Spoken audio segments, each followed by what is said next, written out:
Hi everyone, welcome to The Virtual Strategist. I'm Erica Olson with On Strategy. Today's whiteboard video is on guiding principles. It's part of our Agile Strategy series. If you haven't checked out the other videos in the series, do so.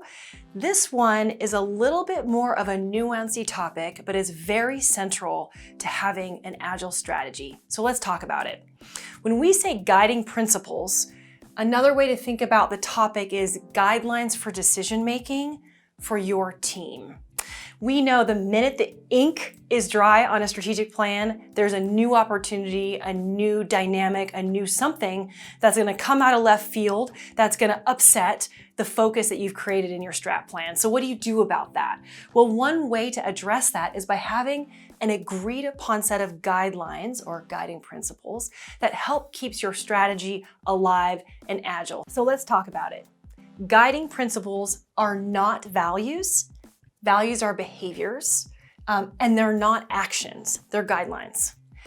They help decision-making, they're specifically for decision-making. They address the challenge, I'll get there in just a quick second. And here is the most important thing. If you sit down with your executive team and you say, let's develop some guiding principles, it's never gonna work. Listen for the guiding principles that will inherently come out of your planning process. Just pay attention and keep it running on the side.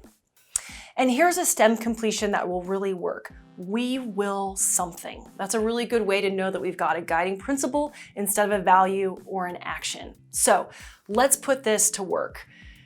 One way to really help is by defining your problem or your challenge. So any great strategic plan has a mega challenge or problem or maybe mega opportunity to solve. So in this case, a simple one might be, how do we maintain profitable growth? Very simple.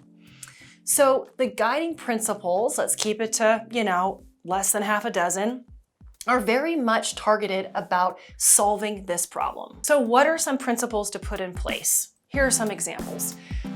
Focus. Only pursue one opportunity at a time, one new field of play at a time. Intent. We will prioritize growth over profitability.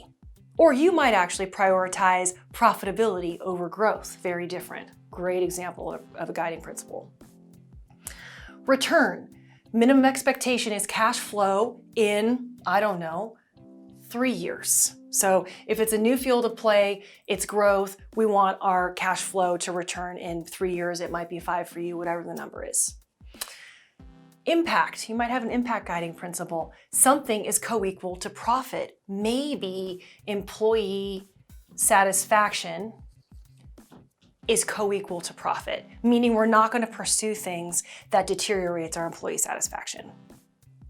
And another example might be we always choose our core business over new.